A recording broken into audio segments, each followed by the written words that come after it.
I've been talking a lot about neuroscience and brains, and I'm really fascinated with this idea that part of the reason that we are the way we are is because our brains are different. They're structured differently. They have different chemicals.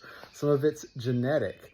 And I think there's this question of like, how do we know? Like, how do we know that my brain is actually operating differently from yours?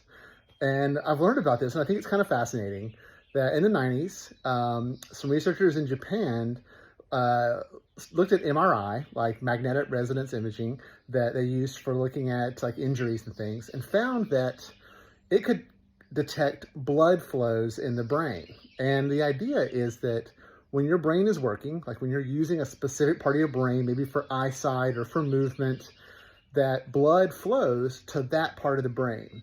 So the MRI can detect that blood flow.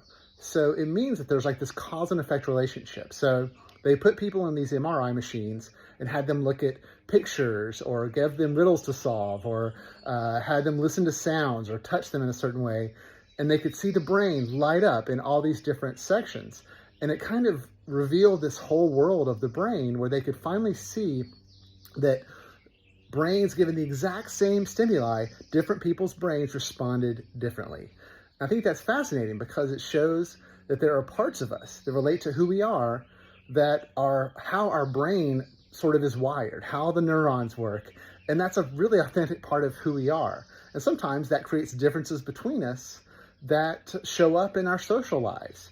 And I think that knowing that it's related to a person's brain might be a way to think about them a little more empathetically and to realize that maybe this is not something they're choosing, but it's part of how they navigate the life with the brain that they have.